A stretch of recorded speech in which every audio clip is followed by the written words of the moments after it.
Hey friends, welcome back to my channel. My name is Taylor and let's do one of the only TBR videos that I will film in a year. That is my middle grade March TBR. Yay!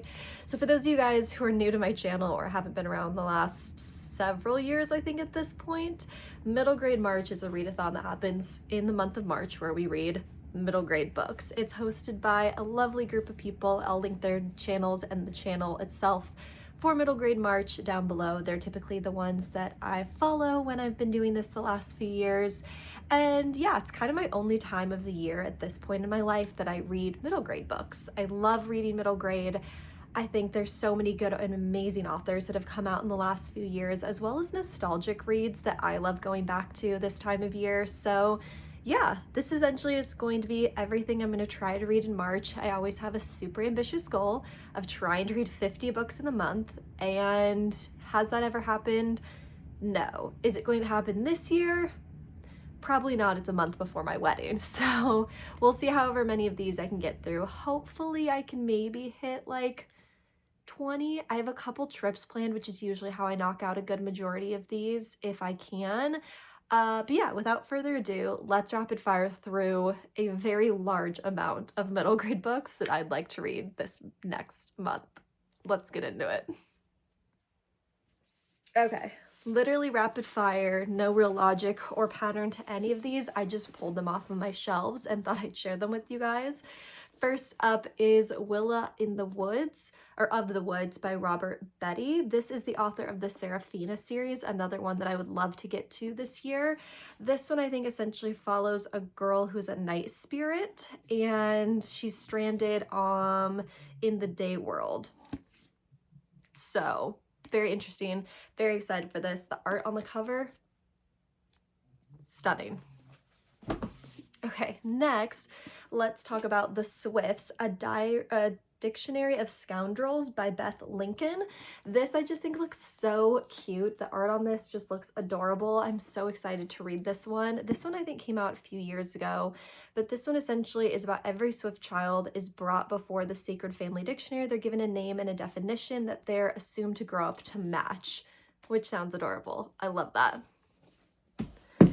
Next, we have Hurricane Season by Nicole Melby. This essentially is about Fig, who's a 6th grader who loves her dad and her beachside home. Her father is a piano player, but sometimes goes looking for music in the middle of a storm.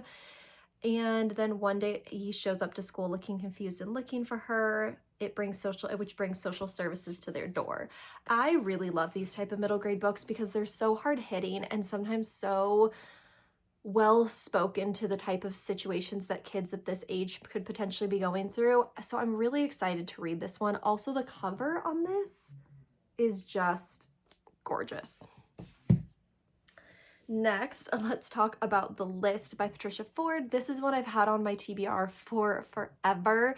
I'm really trying to get to books this year that have just been on, you guys know, have been on my shelves for a while. I'm trying to clear them out if I don't totally love them.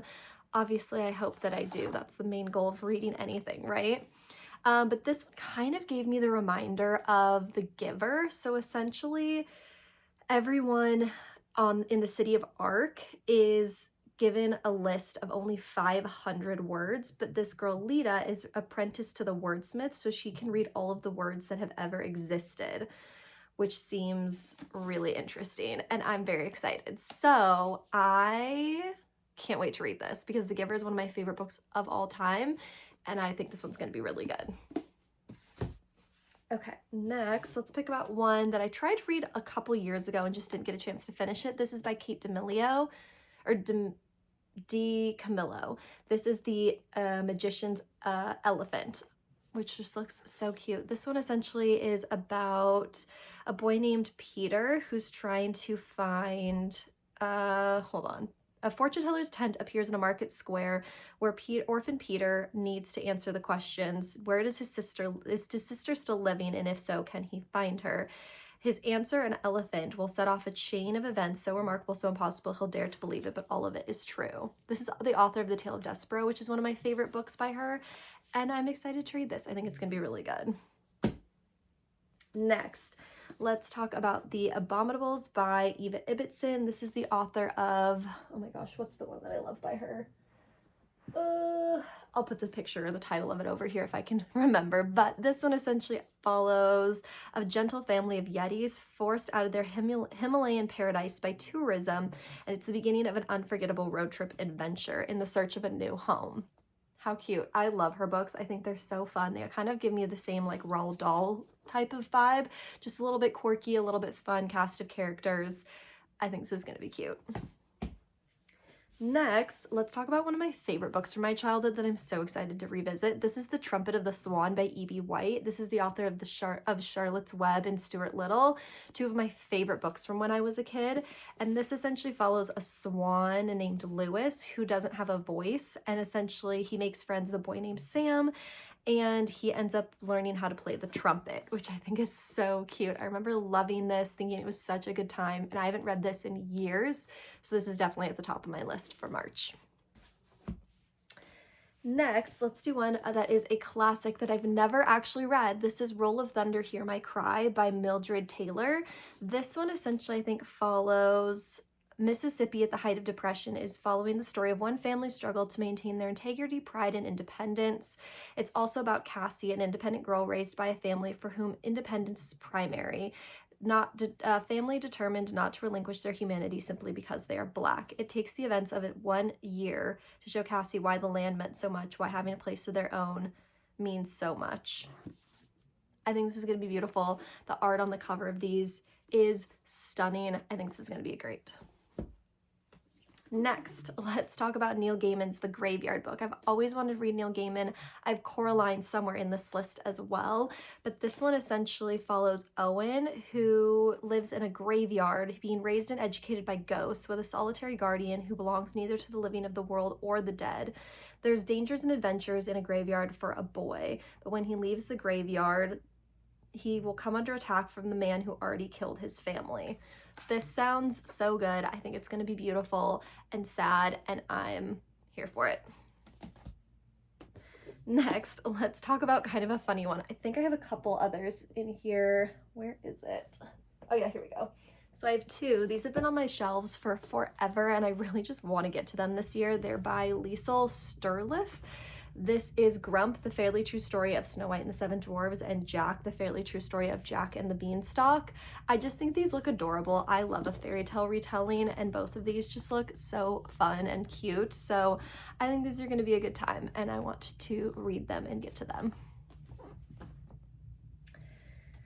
Coraline, we already talked about this, by Neil Gaiman. I've never read this one before, and I think this one will be really good and spooky, so I'm actually really excited to get to this one.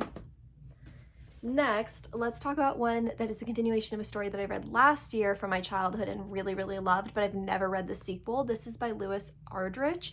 This is The Game of Silence, which is the sequel to The Birch Bark House that I read last year. I also had the book when I was a child and was really obsessed with it, but this essentially follows a girl named Omakaius, or Little Frog, and she lives on an island in Lake Superior, and one day in 1850 her island is visited by a mysterious group of people. From then she learns that the white people want her and her family to leave the island and move farther west.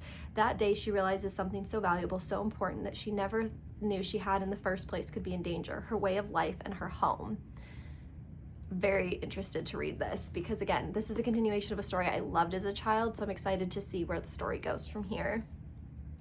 Next, let's talk about some new ones that I've picked up in some book hauls that you guys may have seen, some ones that I'm just excited for because I think they're newer releases, and I think they're going to be a good time. So let me grab, okay, here we go. So if you guys have seen any of my book outlet orders in the last couple months, these are all new from that series.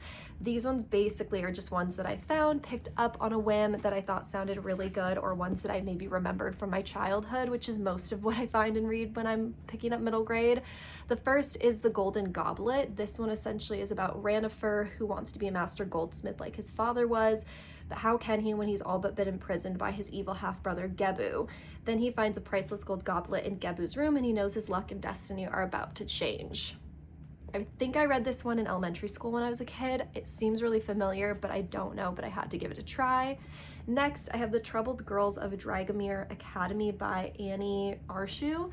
This one essentially is about a girl named Maria who goes to an academy school for wayward young girls, surrounded by girls who promise them a chance to make them something of themselves and begin to discover magic that the men of their country wield, things that could threaten the precarious balance upon which their country is built. I think this one's going to be really good. I think this is going to be a very found family vibe is kind of the idea that I get from this, and I think it's going to be really good. I am excited.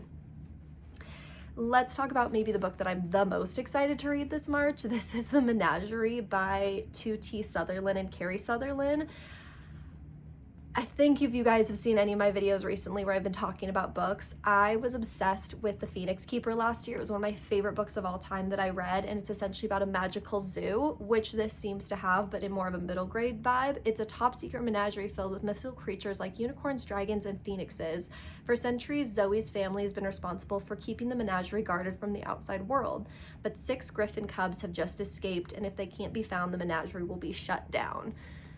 I love the idea of this. People need to make more magical zoos. I think this sounds amazing. Or just zoo books in general. I think it would be a great idea. Okay, next let's talk about this one, which the cover art on this just is so adorable. This is The Dragon's Apprentice by James Riley. This one essentially is about magical spells are in this book, and the Emperor has forbidden anyone from learning magic because it's way too dangerous.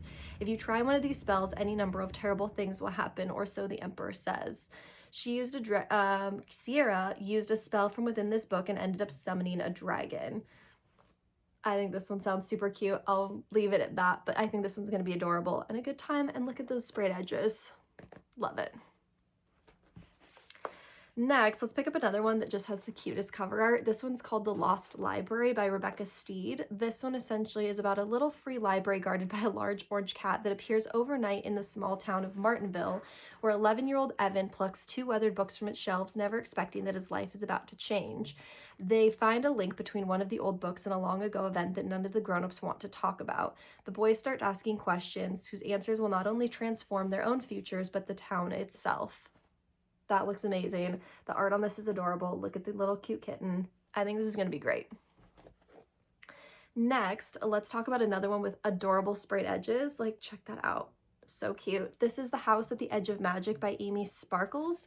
This essentially is about Nine, who's an orphan pickpocket with nothing to her name, but when she plucks a beautiful ornament from someone's purse, she's sure her luck is about to change.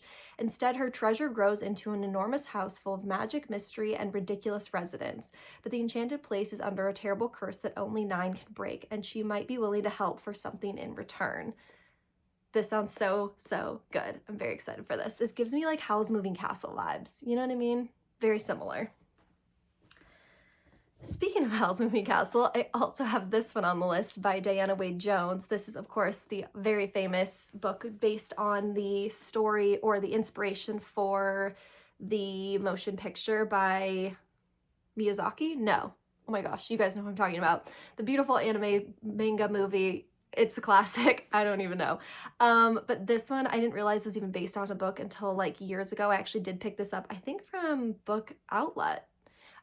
So very good. I'm very excited about this. It's actually a whole series too as well. So if I enjoy this, I definitely want to pick up the other books in the series.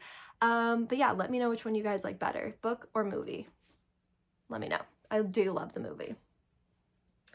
Okay, let's talk about one of the series I would like to hopefully get to in March and read and get, read.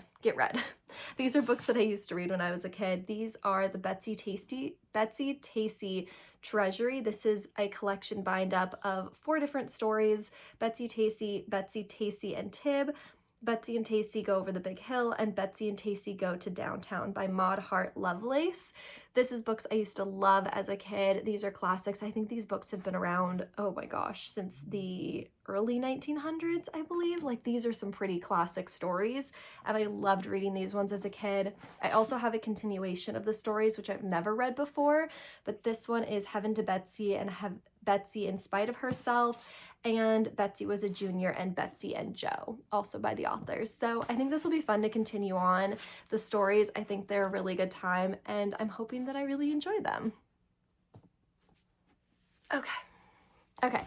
Next, let's talk about another series that I'd love to get to. I don't know if I'll be able to finish the series in March, but if I can, I'd be really excited about it. I just think these are chunky books, so we'll see how that goes. But it is The School of Good and Evil by Soman Chainani. This one is made into a show. I think it's on Netflix or maybe Disney Plus. And I've had this series for forever. I actually just realized recently, I picked up all of these from like secondhand thrift store books, but I'm missing the last one in the series somehow. So I do need to go find that, and then I hopefully will be able to just binge the entire series. But this one I think essentially follows two girls that end up going to a magical school where you're set or delineated into good school or evil school, like heroes versus villains type of thing. It looks really cute. They're best friends. Yeah, and I think it's gonna be a good time. I'm very excited to see how this one goes and then maybe watch the show. Even though I've heard it's a little cheesy, I think it's still gonna be a really good time. So there's The School for Good and Evil, A World Without Princes, which is the second one, The Last Ever After, and then A Quest for Glory and A Crystal of Time, and then I'm missing the last one in the series, so I need to figure out that one. But yeah, hopefully that's going to be a good time as well because I love binging a series. All right, we're rapid firing through the rest of these because there's a lot. Okay, next let's talk about ones that have been on my shelves again for way too long. This is Fairest by Gail Carson Levine. This is the author of Ella Enchanted. This one essentially is about a girl who is the fairest in the land, but she can throw her voice so it seems to come from anywhere. She doesn't possess beauty though. She's hidden in her parents' inn where she becomes a lady in waiting for the new queen when the queen demands a dangerous favor. I love Gail Carson Levine's stories. Like, she puts fairy tales on their heads, which I always enjoy reading about, and I'm excited since I've never read this one before, and I loved Ella Enchanted growing up. Next, we have The Rise of the Dragon Moon, which is by Gabrielle Byrne. This one I picked up again, I think in a book outlet order a while back, but this one essentially is about Tolly, whose kingdom is at the mercy of a dragon who killed her father, and she's certain it's only a matter of time before they come back to destroy what's left of her family. I love a dragon book. We all know this. I enjoy it, especially for a middle grade style, and this one just looked like a good time and had really good ratings too on Goodreads. Next, let's talk about another Eva Ibbotson. I went back and forth a while ago and basically picked up all of her old backlist just because I enjoy some of them so much. The Island of the Ants was the one I was trying to think of earlier, but this is one that essentially follows under platform 13 in London's busiest train stations is an old doorway covered with peeling posters. Behind is an entrance to a magical kingdom, an island where humans live happily with mermaids, ogres, and mysterious creatures called mist makers. When a beastly woman named Mrs. Throttle kidnaps the island's young prince, it's up to a strange band of rescuers to find him, save him, and return him to the king and queen. I think that's going to be so cute. Next, let's talk about one that's a little bit more nonfiction. This is Red Scarf Girl, a memoir of cultural revolution by Ji Lin Yang. This one essentially is about 1966, and 12-year-old girl has everything: brains, popularity, and a bright future in communist China.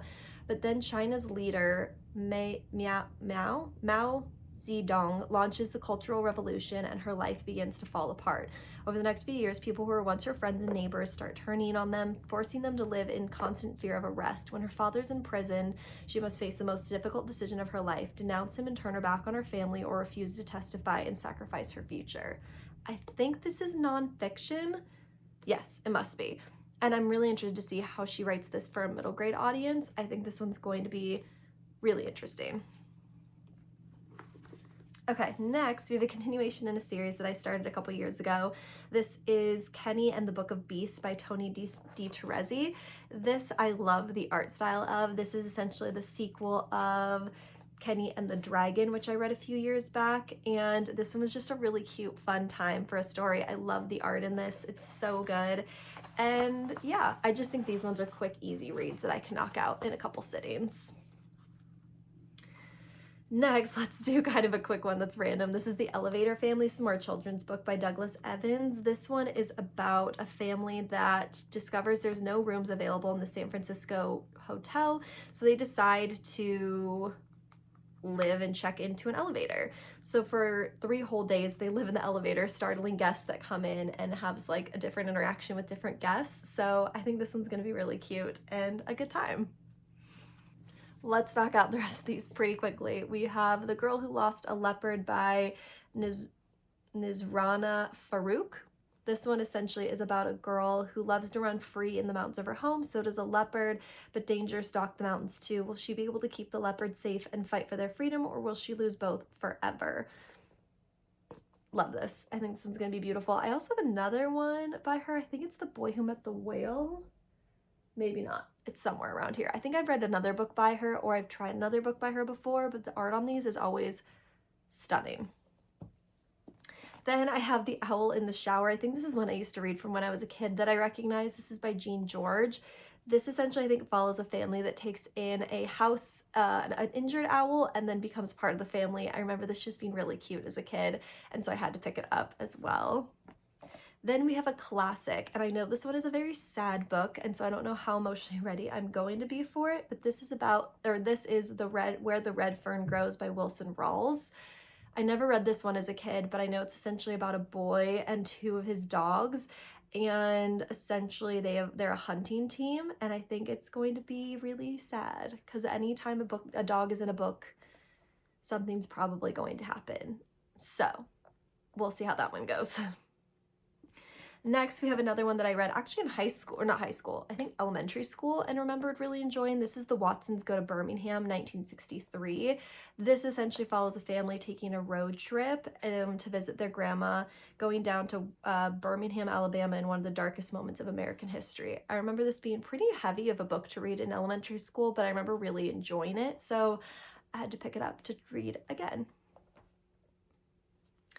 Next, we have Sharon Creech's Absolutely Normal Chaos. I've read something else by her before and I remember enjoying it, but this is essentially about Mary Lou Finney, who's less excited about her assignment to keep a journal over the summer, but then her cousin comes to stay with their family, and what starts out as the dull dog days of summer quickly turn into the wildest roller coaster ride of all time. I think this one will be cute, maybe a little bit heavy. I think it's going to be good. But yeah, we'll see how it goes. All right, let's see what else we have in here. This one is Hatching Magic by Anne Downer. This one essentially is about a girl whose biologist father has gone off to explore the jungles of Laos without her. Her best friends are away on vacation, and a lonely, hot Boston summer is all she has to look forward to. Then she ends up finding a wyvern in Boston, Massachusetts in the 21st century, and I think it'll be the summer adventure of a lifetime. I think this one's going to be really cute and fun, and I think it's going to be a good time. Again, dragons, wyverns, I'm here for it. Another hatching book, this is The Enormous Egg. This one is by Oliver Butterworth. Great name. This is, I think, one of the books that like even my dad might have read when he was younger, but essentially this one is about Nate Twitchell, who discovers that one of his family's hens has laid the biggest egg he's ever seen, and he's determined to see it hatch. When it does, neither his parents, the town people, the scientists, or the politicians in Washington are prepared for what comes out. I think this is going to be a good time. 2 books by Eleanor Ates. This is Pinkie Pie and Ginger Pie. I love this author and her writing. I've read a few different things from her when I was younger, and these are essentially about the Pies family, and they essentially pick up a dog from the son who picks them up. He knows a bunch of tricks and steals the heart of everyone he meets until someone steals him. And then this is about the kitten that adopts the family. And so I think this one will be really cute. I think this one's going to be a good time, very wholesome. I'm excited for it. Last couple books, and then I promise we're done. This one is The Wide Awake Princess by E.D. Baker. This one essentially is about a girl who pricks her finger and puts the whole castle to sleep except for her little sister, who's never been affected by magic. Now it's time for her to venture beyond the castle walls and go get help. To break the spell, she has to find her sister's one true love, which I think will be really cute, a good time. I want to read the Frog Princess series this summer or this year. I don't know if that's going to end up happening, so I figured this one was a good supplement. And the last 2 books that we have that I will try to get to in March, Lord knows I'm going to try, is The Dragon Chronicles by Susan Fletcher. This is Dragon's Milk and Flight of the Dragon. Keen? I think I read these ones as a kid. You know, it's one of those things that you pick up a book and you're like, I think I read this as a child, but it looks familiar, but did I actually read it? This one essentially is about a girl who comes down with a fever, left her in a cave to die. And it's said that a mother was living in the cave where her parents left her and she nursed her back to health. We'll see. And then a continuation of the series. I think this one's going to be good. I feel like I remember this series. Is it actually the series that I remember? I don't know, but I'm going to give it a try nonetheless because, again, love a dragon book. So yeah, hopefully you guys enjoyed this video. It is a little random, but if you guys are interested, like I said, on checking out anything from Middle Grade March or participating, I will link some of the information down below, and hopefully you guys join me on this fun challenge for March. We'll see how many of these I end up getting to. I'm hoping a pretty good amount. I feel ambitious, but I feel ambitious every year, so we'll see how it goes because I know March is going to be a busy one. But yeah, hopefully you guys enjoyed this video. Give it a thumbs up if you liked it. Let me know down in the comments below which books you're excited to read in the month of March, and I will see you guys in my next one.